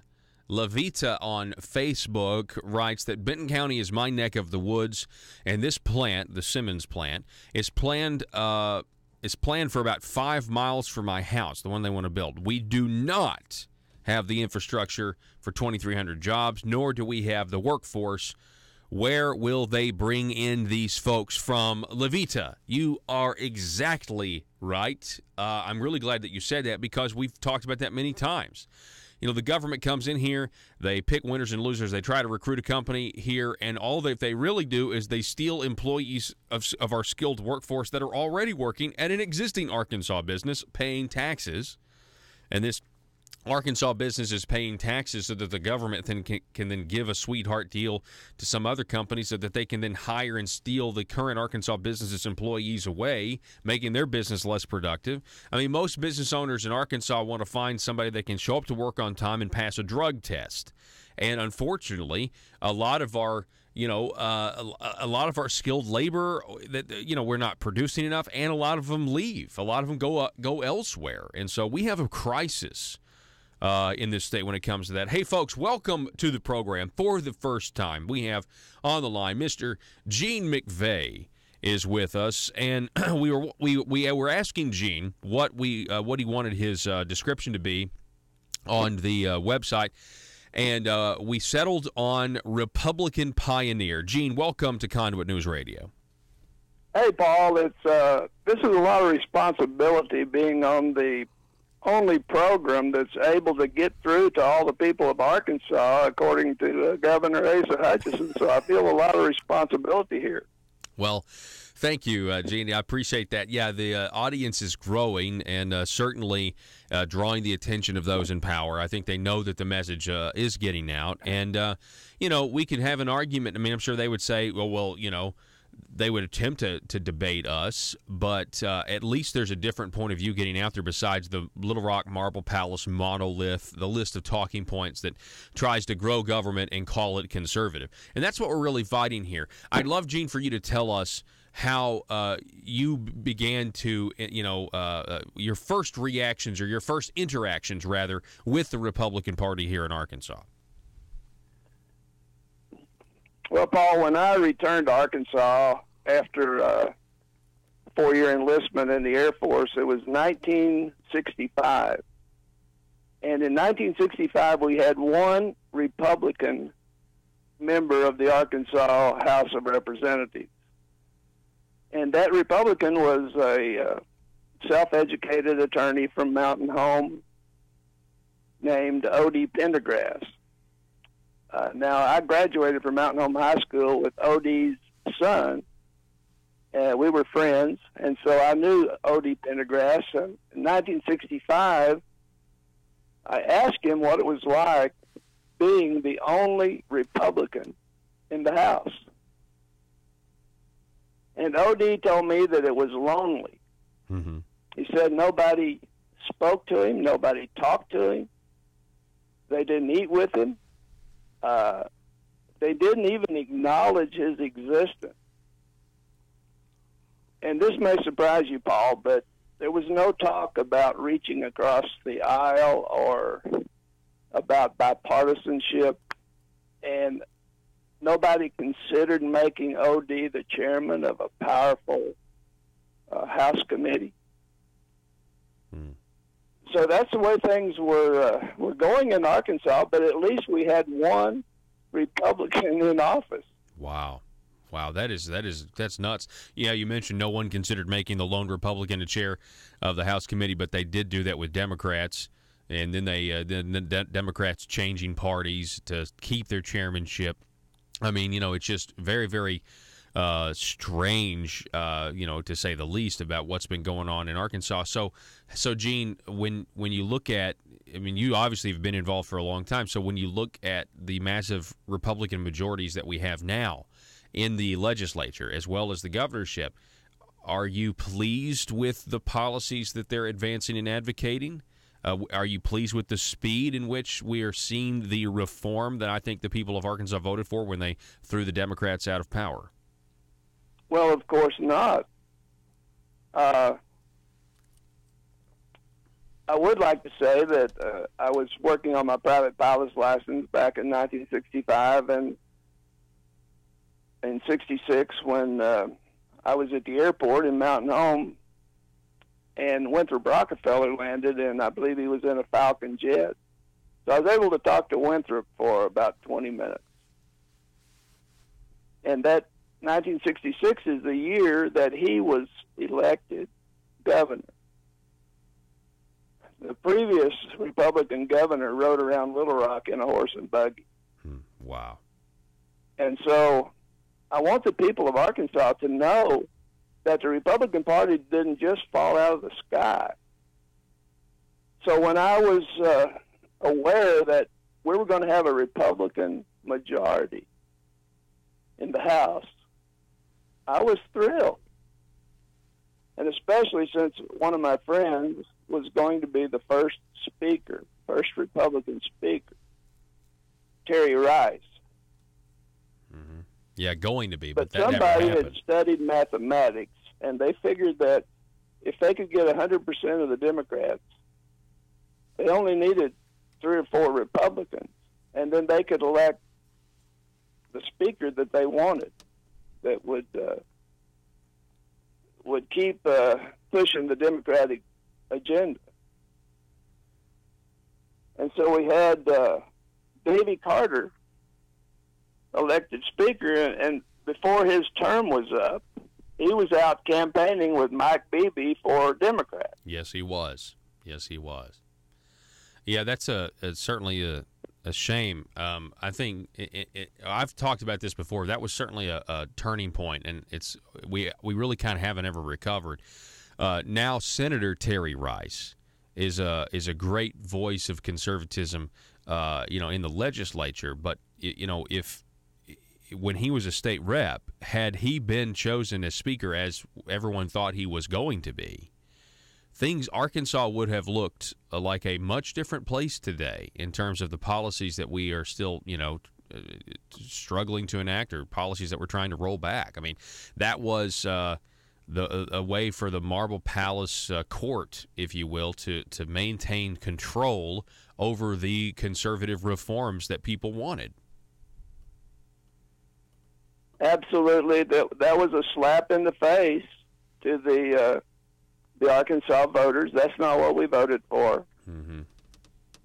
And to think that we have continued the Democratic agenda, and some of the people have pointed out, some of the Democrats have realized that a liberal Republican governor can pursue the Democratic agenda and get more done than a conservative Democrat governor like Mike Beebe. Yeah. I mean, and certainly that has happened. Mm-hmm. So we're talking with Gene McVeigh, Republican pioneer here in the state. Gene, I'd like to. You're a military retiree. Did you fly fighter jet? I mean, you're a fighter pilot, right? Yes, Paul. I flew. If you've seen the Thunderbirds, I flew every supersonic jet that the Thunderbirds flew during their history. Wow. And also flew the F-101 Voodoo, which the Thunderbirds did not fly. Wow. That's great. So you're a military retiree. I wanted to know, Senator Jim Hendren, who is the governor's nephew. Now he's the president of the Senate. He also is a fighter pilot, by the way. He passed and sponsored, as a military retiree himself, a bill to end the exempt military retirees from the state income tax. In order to do it, in order to pay for it, they raised tax on candy, soda, digital downloads, and then, of course, we now know that there's more money going to the government after the fact than there was, so it's net tax increase, in my opinion. But, yeah, it's for the military retirees, which I didn't really oppose that. I just opposed the way they did it, and I don't appreciate the tax increase in the end, really. So, Gene, I'm just curious, as a military retiree yourself, I'm not a military guy in terms of never served. What are your thoughts on it? Well, Jim Hendren, before he was radicalized, back when he was a conservative and back when he was against Obamacare and all that, yeah, Jim Hendren called me and asked me to testify for his bill that would eliminate state income tax for active duty personnel. And the situation in Arkansas it's pretty simple. Because of the lack of opportunity, a disproportionate number of Arkansans join the military and end up staying as a career. But while they're in the military, they change their residence to Texas or Florida or Wyoming or someplace that doesn't have income tax. And when they retire, they'd like to come back to Arkansas, but they're not stupid. Mm-hmm. They look at states that don't tax their pension. And so they end up having to go someplace else. So I testified, and that bill passed several years ago. And as far as the military pensions, there were only 15 states that taxed military pensions. And, of course, Arkansas taxes everything. So they've been trying to get that tax removed for years. Yeah. And, of course, Asa Hutchinson opposed it until finally he figured out a way to do it in without costing any revenue. Yeah, and that's what it was. He wanted to pay for it. He said it's not conservative to just have the government absorb the hit. It was only going to be about $13 million, and so to pay for it, they made I guess they gave the syrup industry some sort of break because candy and soda, they increased the full sales tax on it. Then they gave the syrup industry a break. Then they created new tax on digital downloads, all in an effort to pay for it. And, of course, now you've got about $8 million more coming to the government when it's all said and done than was. And, Senator Hendren claims that $8 million is not a tax increase because it went to the Medicaid trust fund. I guess it's because they saved the money or something. It's not a tax increase. It doesn't make any sense. But so Gene, I'm just curious. I mean, I'm not necessarily – I don't have a problem necessarily. I mean, if you're going to give a tax exemption, of course, why not give it to our military? Why not make us competitive with other states? I get all of that. I just don't understand why we had to do this tax shifting, what appears to be a shell game to do it. And now, of course, it's giving more money to the government after the fact. So you're saying that you supported the effort. You think it's good. But I'm asking, Well, here's what I'm saying, Paul. I think that military pensions should not be taxed, just like most other states. But here's the thing: consider the consultant that ASA insisted on hiring at $20 million more than the other consultant. Yes. Or consider that the gift money that Asa Hutchinson is blowing on Taekwondo buildings and so forth. There are so many places to find $15 million in the Arkansas budget without raising taxes elsewhere. Yeah. No, I don't support raising taxes elsewhere at all. Mm-hmm. Yeah, and I think most Arkansans would agree with you on that. Let's talk about corruption. You mentioned general improvement funds. I mean, you posted, we were talking about medical marijuana yesterday, for example, and all of the, what appears to be capricious nature of how they are going to award the 5 licenses out of 89 applicants. And you posted a very interesting comment on Facebook, just in jest. You said, okay, so who's going to get the licenses? And I think you said Doyle Webb will get a license, his wife will get a license, his sister will get a license, Jake Files and Jim Hendren will get a license. And I thought it was a hilarious comment.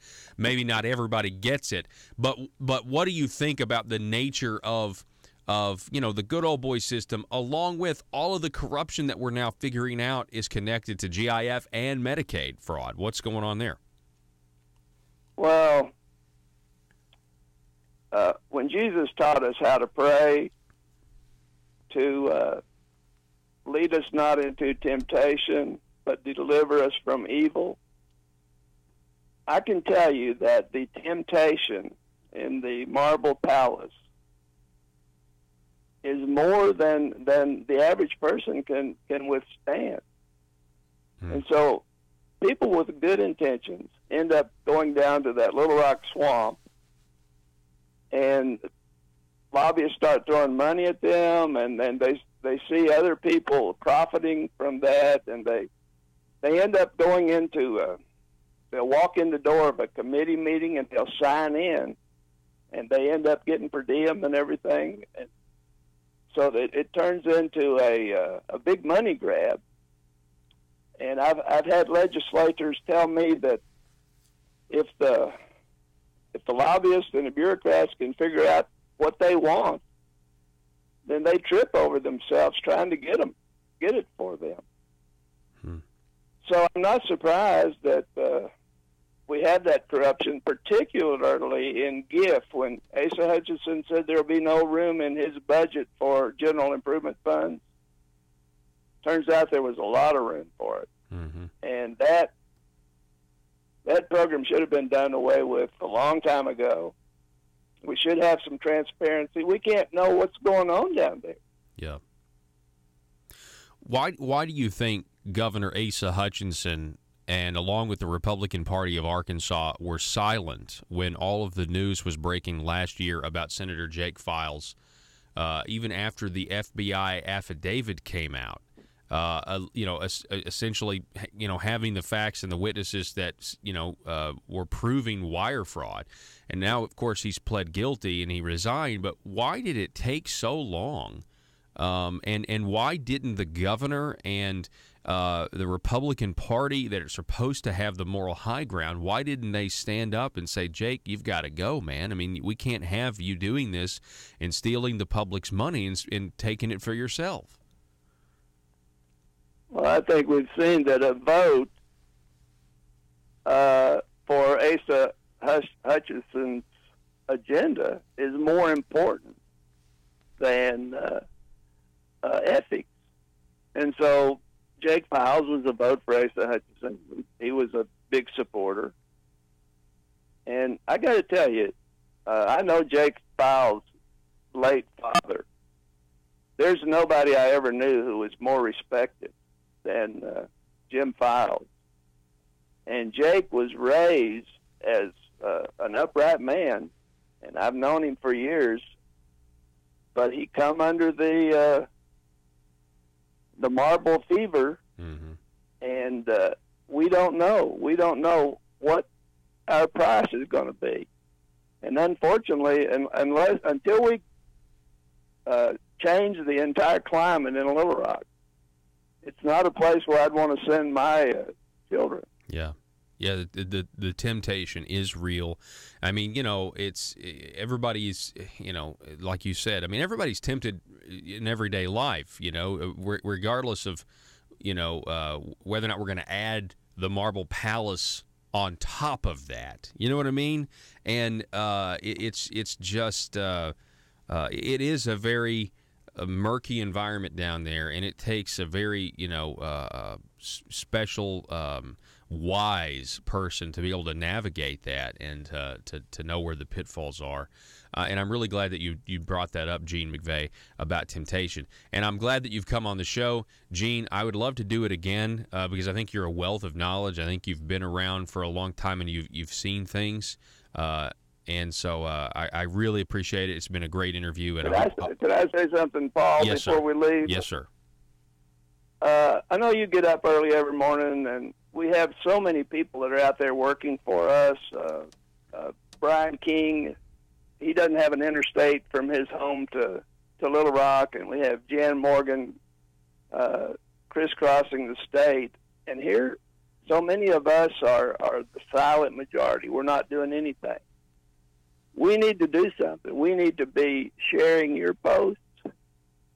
And the people we support, we need to be sharing their Facebook posts and retweeting them, and we can exponentially help build this liberty machine. And I'm just urging all of your listeners to get involved one way or the other. And I appreciate everything you're doing. Yes, sir. I appreciate you, Gene. It's great to meet you. We're going to do this again very soon, so be safe, okay? Thank you. Yes, sir. Thank you. Gene McVeigh, everybody, Republican pioneer. I think we're going to stick with that phrase for every time he's on from now on because I love it. We got to take a break, folks. It's Conduit News Radio. I'm Paul Harrell. Back in just a moment. This is State Representative Dan Sullivan with a Liberty Moment. The Declaration of Independence states, to secure these rights of life, liberty, and the pursuit of happiness, governments are instituted among men, deriving their just powers from the consent of the governed. In other words, people are responsible for the character of their Congress. If that body be ignorant, reckless, or corrupt, it's because the people tolerate ignorance, recklessness, and corruption. If it be intelligent, brave, and pure, it's because the people demand these high qualities. If the next centennial does not find us a great nation, it will be because those who represent the enterprise and culture and morality of the nation do not abide in controlling the political forces. James Garfield. This is Dan Sullivan with the Liberty Moment. Paid for by Sullivan for Arkansas. If you're like me, you believe that small business is the heart of Arkansas's economic engine, and it should be viewed that way by the politicians in Little Rock. Conduit for Commerce also believes, like you and I believe, policies that achieve less regulation and lower taxation help small business in Arkansas thrive. Other policies like small, constitutionally consistent government and reducing citizen dependency on government keeps it from growing and expanding its influence on our daily lives. Conduit for Commerce works every day to educate the general public and legislators on these important priorities in the name of Arkansas small business. By the way, contributions to Conduit for Commerce are tax deductible. Log on now to conduitforcommerce.org and click on Contact Us on the right side of the page. That's conduitforcommerce.org. Go there now and learn the facts on protecting small business in Arkansas.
Exposing the truth and everything the Marble Palace establishment keep trying to cover up. It's Conduit News Radio with Paul Harrell.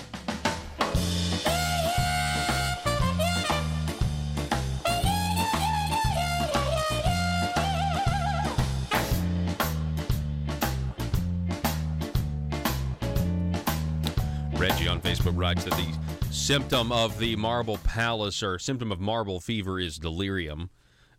We also have, we mentioned Senator Jim Hendren a second ago. We never talk about him on the program, by the way. I don't know why. We mentioned Senator Jim Hendren in that interview with G. McVage a second ago, and we have Janet on Facebook that writes that Jim Hendren loves to insult conservatives who call attention to what he is doing. Interestingly enough, I saw a tweet from Senator Hendren last night where he went to the movie theater or something. He said he had veterans come up to him and thank him for the military retirement tax cut. And then he specifically mentioned Conduit News, and he said, yeah, basically everybody, I'm paraphrasing, everybody thinks it was a great idea except for Conduit News because they think candy is more valuable than our troops. Because, of course, they raised taxes on candy, they raised taxes on soda. And I'm thinking, no, again, it really wasn't the military retirement in and of itself. It was just the way you did it, and now we have more money going to the government after the fact. And so the troops were actually used to get more money to the government.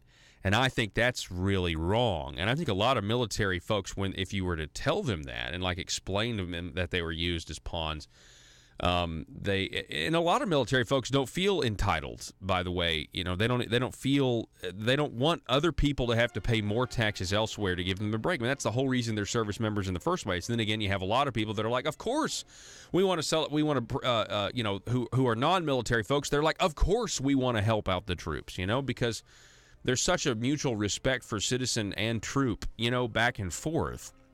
What's interesting enough, those veterans, I wonder if they bought any candy while they're at the movie theater. Hey, it's like, hey, thanks for our military retirement tax cut, but I guarantee when they went to the candy counter at the movie theater, they didn't know what was else in the bill. They didn't know, what's going on. Or if they go to the grocery store and they buy some soda, it's like, oh, well. Military retirees, they buy candy, they buy soda, they download things off of the internet, and they're paying higher taxes like everybody else is. Ladies and gentlemen, thanks so much for being with us. Good morning to you. Have a great day. Arkansas, be safe. Go to conduitnews.com to get this broadcast.